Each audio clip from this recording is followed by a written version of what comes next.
Since I know Marcos is recording this, I'm gonna just share on the front end, but I'd much like to hear in your words a summary of your project. Let me just give you the Reader's Digest rundown. We have the good fortune, we manage and advise money for a couple of family offices here in Miami. We also, through that relationship, we are a co-advisor to a very private fund that I help manage, and it is based out of Puerto Rico, and it is comprised of 26 trustees, and the different families and groups are, to put it mildly, are uber stratosphere wealthy. And the mission statement with the fund that I help manage. And by the way, our program works for some people and others it doesn't, and that's fine. We are not a lender, so it takes some people a little while to get their mind wrapped around that. We are an equity partner. And some of our basic criteria is that the total project cost needs to be 100 million.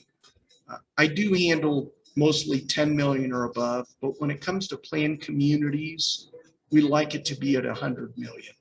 We will look at certain portfolio deals. So if one project doesn't hit that threshold, but if you have 2 or 3 and they meet that threshold, then I'll look at it on a portfolio basis. Just so you know, everything that Marcos has sent me, as well as your firm, has been at 100 million or a multitude of that. And second key and factor is that there has to be some kind of an economic stimulator component to that it's somehow benefiting the economy in some fashion. We feel that that's part of our mission statement, part of the directive. And the third is that it's a job creator, not to be confused with EB5 that gets a lot of press these days, because that's not what we do. We look at, are we creating on both, what are we creating on what we call an interim or construction level, as well as permanent, whether that's project specific, or is it something that's a domino effect because of the project, it has a ripple effect and will affect others. Then that also will be taken into consideration. There is no hard and fast numbers that we have to adhere to, so we look more on a macro level. The 3 areas that we target our money for, number 1 is for energy projects, number 2, infrastructure, and number 3 is planned communities like my dome community. And my fund has found that we purposely are increasing efforts to deploy capital outside of the United States with the right partners, with the right project, just because we view the US or outside the US as more of a safer haven for our dollars.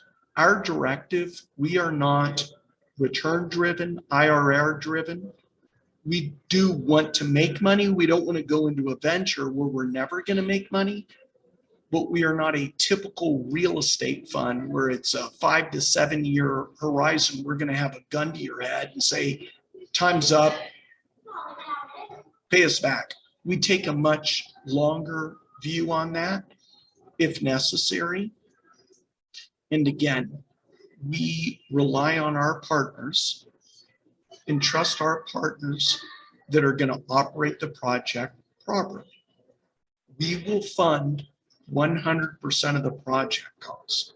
If it's land that you currently own or that it's being contributed to the venture, there will be a mechanism whereby your dollars are returned to you. It may not be $1 month one, it may be over a 3 to 6 year timeline. And all of that can be arranged.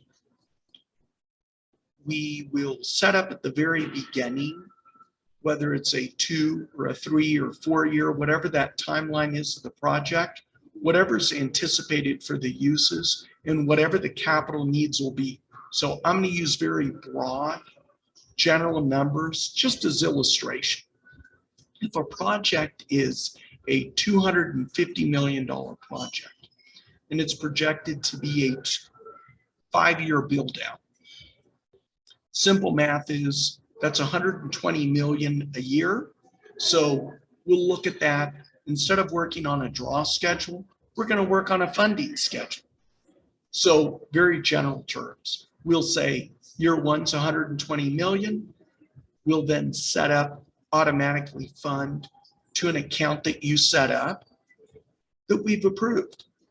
10 million month one, and it'll just flow, and we'll rely on you to manage that capital properly on the front end. It may require you to structure the deal.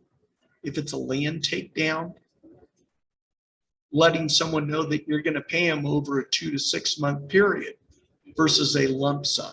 Or it might be converse that, where your pre-development or early development cost in no way, shape, or form is going to have expenditures or expense needs. And that's okay also. You'll just be stockpiling that for when that day comes. And in most development deals, it's kind of a bell curve example where you'll be prepared to handle those expenses and distributions as required. Let's see, what else can I tell you? Depending on the profile of the risk, of the nature of the deal, our equity, and again, this is a range. So I'd rather err on the side of caution. The equity position that we will take from the fund side on the low end will be 20%.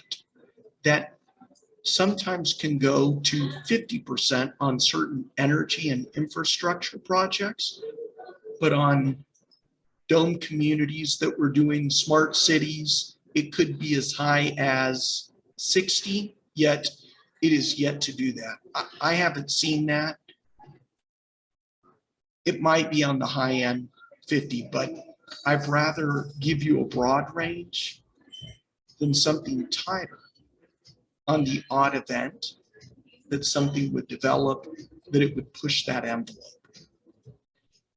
I want to manage expectations the best that I can. So that is our program. Again, some people like it. Some people think it makes a lot of sense, and others say, hey, you know what, thanks, but you know what? I have conventional funding or resources, and again, we don't care either way. Number one, we don't solicit or induce clients to work with us. Someone has to be invited to the dance, so to speak. And I just appreciate you taking the time to make an acquaintance. If nothing else, I'm excited to hear about your son. Glad that he graduated just now in finance. I'm happy to introduce him to a private equity group that I have a good relationship to him. And if they can help him, and then we've had a successful call.